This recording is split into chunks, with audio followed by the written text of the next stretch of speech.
अस्सलामुअलैकुम। मेरा नाम है नाफ़िउर रहमान और आज हम डिस्कस करेंगे मैसेज ऑथेंटिकेशन के बारे में। मैसेज ऑथेंटिकेशन के अंदर हमारे पास डिफरेंट टाइप के अटैक्स आ जाते हैं, जिसके अंदर डिस्क्लोजर, मॉडिफिकेशन, मैस्क्यूरेट, ट्रैफिक एनालिसिस और रेपुटेशन आ जाता है। मॉडिफिकेशन के अंदर हमारे पास 3 टाइप की मॉडिफिकेशन आ जाती हैं, जिसके अंदर कंटेंट, सीक्वेंस और टाइमिंग। और रेपुटेशन में हमारे पास सोर्स और डेस्टिनेशन आ जाता है। अगर हम एक शॉर्ट ओवरव्यू लें इन सब अटैक्स का, disclosure basically release of message होता है। और ट्रैफिक एनालिसिस वो अटैक होता है जो जो ट्रैफिक के थ्रू हमारी वेबसाइट पे या किसी भी सिस्टम पे किया जाए। देन मैस्क्यूरेट हमारे पास वो होता है कि कोई भी फ्रॉडुलेंट सोर्स जो अनऑथराइज सोर्स है वो हमारी कोई भी सिस्टम के अंदर इंसर्शन परफॉर्म करे। और कंटेंट के अंदर हमारे पास डिफरेंट टाइप की चीज़ें आ जाती हैं, जिसमें इंसर्शन आ जाती है, किसी भी चीज़ की डिलीशन आ जाती है और ट्रांसपोजिशन आ जाती है। सो अगर हम सीक्वेंस के बारे में देखें तो सीक्वेंस के अंदर इंसर्शन, डिलीशन और रीऑर्डरिंग या रीअरेंजमेंट आ जाती है हमारी डेटा के अंदर। और टाइमिंग में हमारे पास डिलीट और रीप्लेड आ जाता है, जिसके अंदर हमारे सिस्टम को जानकर अटैक करके उसको डिले किया जाता है और उस डिलेड टाइमिंग के अंदर कोई मैलिशियस एक्टिविटी परफॉर्म कर दी जाती है। देन हमारे पास सोर्स के अंदर डिनायल ऑफ ट्रांसमिशन आता है कि हमारे पास सेंडर रिसीवर को कुछ मैसेज फॉरवर्ड करना चाह रहा है, बट अटैक्स की वजह से वो नहीं हो पा रहा।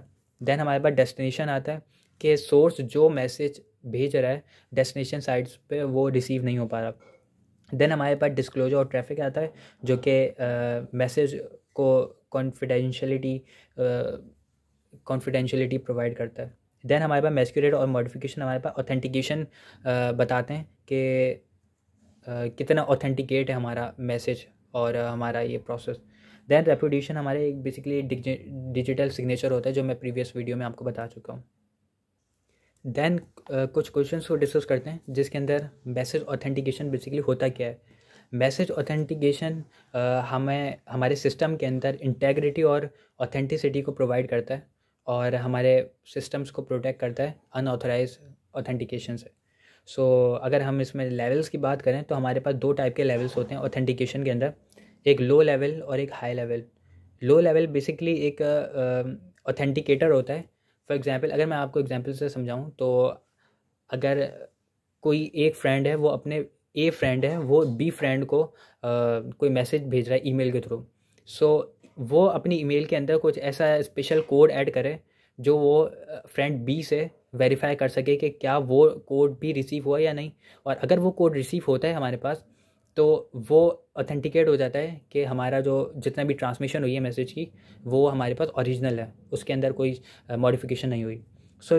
लोअर लेवल हमारे पास बताता है जस्ट ऑथेंटिकेशन के सेंडर कुछ ऑथेंटिकेटर टाइप कुछ कोड इंसर्ट करके या किसी भी टाइप की कोई चीज़ हमारे पास सिस्टम के अंदर इम्बेड करके भेजे, जिससे वो ऑथेंटिकेट कर सके। बेसिकली हाई लेवल वो होता है जो रिसीवर उस कोड को अपने पास रिसीव करे और ऑथेंटिकेट कर दे कि हाँ ये मैसेज ओरिजिनल है।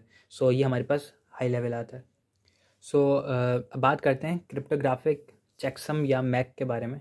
जिस तरीके से अभी मैंने आपको एग्जांपल दिए, ये एक अल्टरनेट होता है। वैसे यूजुअली जो हम यूज़ करते हैं अपनी कॉन्फिडेंशियलिटी और सिक्योरिटी को बढ़ाने के लिए, वो हम फिंगरप्रिंट यूज़ करते हैं या पासवर्ड यूज़ करते हैं। ये उसका एक अल्टरनेट वर्जन है जो हम यूज़ कर सकते हैं। ये बेसिकली एक अगर हम पढ़ें alternate way to check if a message is real, ये भी एक ऑल्टरनेट मैसेज है कि मैसेज को चेक करने का कि वो रियल है या नहीं। Like putting a special stamp on a message. Like मैंने आपको अभी बताया कि ईमेल के अंदर कोई स्पेशल टाइप का कोड या कुछ ऐसी कोई ऐसी ऑथेंटिकेशन ऐड करी जाए जो कि रिसीवर साइड पर वेरीफाई हो सके। Stamp made of secret key that only sender and receiver know. इसके अंदर एक स्टैम्प क्रिएट होती है जो सीक्रेट की हेल्प से क्रिएट होती है, और वो सीक्रेट की रिसीवर और सेंडर दोनों के पास होती है। ये हम आगे भी डिस्कस करेंगे इसमें पूरा डीप डाउन पूरा आर्किटेक्चर। अगर हम चेकसम और चेकसम के बारे में कंसाइसली डिस्कस करें, बेसिकली ये ऑथेंटिकेटेड टेक्निक होती है जो इसमें हमारे सीक्रेट की इन्वॉल्व होती है और वो fix size block of data को जनरेट करता है, जिसके हम क्रिप्टोग्राफिक चेकसम बोलते हैं या फिर मैक कहते हैं। और वो हम अपने मैसेज के अंदर अपेंड करते हैं। मैसेज वो ईमेल भी हो सकता है, वो किसी भी टाइप का मैसेज हो सकता है। और मैक हमारे पास basically authenticate source of message होता है, और जो इंटीग्रिटी बताता है कि हमारे सोर्स से डेस्टिनेशन के बीच के मैसेज को। अब हम मैक को डिस्कस करते हैं by use of this example. So हमारे पास एक सेंडर है और एक रिसीवर है। सेंडर को मैसेज भेजना है रिसीवर साइड पर। सो सेंडर क्या करेगा कि सेंडर मैसेज भेजेगा डायरेक्ट, ठीक है। उसके बाद उस मैसेज को वो बाय यूज़ ऑफ सीक्रेट की, ये वही सीक्रेट की जिसकी हम अभी बात कर रहे थे, बाय यूज़ ऑफ सीक्रेट की हैश मैक फंक्शन अप्लाई कर देगा। मैक फंक्शन अप्लाई करने के बाद उसकी जो स्टेट होती है मैसेज की वो चेंज हो जाती है बेसिकली, ठीक है। और ये सीक्रेट की रिसीवर के पास भी है, ये सेम की है रिसीवर के पास, ठीक है। सो जब उसके पास डेस्टिनेशन पर मैसेज पहुंचेगा तो मैसेज सबसे पहले रिसीव होगा, देन रिसीवर क्या करेगा, अपनी सीक्रेट की से उस मैसेज को दोबारा से उसका मैक फंक्शन कैलकुलेट करेगा। एक मैक फंक्शन तो वो था जो कि सेंडर ने कैलकुलेट करा था और उस पर मैक फंक्शन अप्लाई करके उसको सेंडर को भेज दिया था, रिसीवर को भेज दिया था। रिसीवर क्या करेगा, सबसे पहले ये मैसेज वो वाला मैसेज है जो कि एज इट इज़ हमारे पास मैक फंक्शन का आ रहा है। इस फंक्शन पे, इस मैसेज पे हमारे पास मैक फंक्शन अप्लाई किया हुआ है। और ये जो है हमारा, ये वो मैसेज है जिस मैसेज को हमारा सेंडर अपनी सीक्रेट की से दोबारा से हैश फंक्शन कैलकुलेट कर रहा है मैसेज का, और वो फिर कंपेयर करेगा कि क्या वो मैसेज जो सेंडर ने भेजा है, क्या वो मैसेज जो सेंडर ने भेजा है उसका मैक वैल्यू और जो मैक वैल्यू रिसीवर ने कैलकुलेट करी है वो सेम है या नहीं, वो उसको कंपेयर करेगा। और अगर वो मैच हुई तो मींस के बीच में कोई मॉडिफिकेशन नहीं हुई, डेटा बिल्कुल हमारे पास, डेटा की इंटेग्रिटी और हमारे मैसेज की इंटेग्रिटी बरकरार है।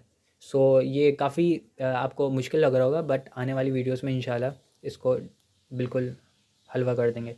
देन हमारे पास मैसेज ऑथेंटिकेशन के कुछ एल्गोरिथम्स होते हैं जिनमें की जनरेशन, साइनिंग एल्गोरिथम और वेरीफाइंग एल्गोरिथम आता है। सो अगर हम इनको डिस्कस करें, की जनरेशन के अंदर बेसिकली रैंडमली सीक्रेट की हमारे पास जनरेट होती है। साइनिंग एल्गोरिथम के अंदर हमारे पास मिक्स मैसेज होता है, वो सीक्रेट की से मिक्स हो जाता है हमारे पास। सो साइनिंग एल्गोरिथम में हमारे पास हमारी सीक्रेट की हमारे मैसेज के साथ मिक्स करके भेजी जाती है बाय यूज़ ऑफ मैक, जिस तरीके से हमने यहाँ पर अभी करा।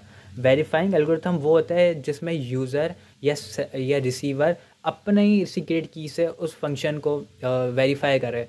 बेसिकली जिस तरीके से यहाँ पर हमने करा था कि हमारे रिसीवर ने उस मैसेज का बाय यूज़ ऑफ सीक्रेट की हैश फंक्शन निकाला और उस हैश फंक्शन को सेंडर के भेजे हुए हैश फंक्शन से कंपेयर करा, जो अगर मैच हो रहा था तो इस मीन्स वेरीफाई हो गया। सो अब हम डिस्कस करते हैं इसकी मेन डायग्राम से। सो हमारे पास ये सेंडर है, ये रिसीवर है। सेंडर ने ये मैसेज भेजा है रिसीवर को, ठीक है। अब ये मैसेज डायरेक्टली गया, उसके बाद इस पर मैक एल्गोरिथम लगाया बाय यूज़ ऑफ की वजह से हमने इसको मैक फंक्शन के अंदर कन्वर्ट कर दिया। सो ये मैक फंक्शन हमारे पास रिसीवर साइड पर जाएगा।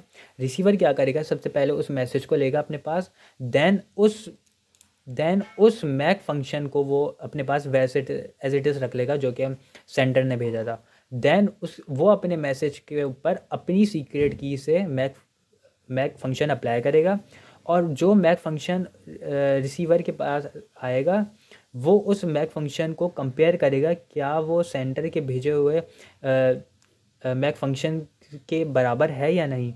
अगर बराबर होगा डेट मीन्स मैसेज सेफली पहुंच गया है रिसीवर के पास बिना किसी मॉडिफिकेशन के।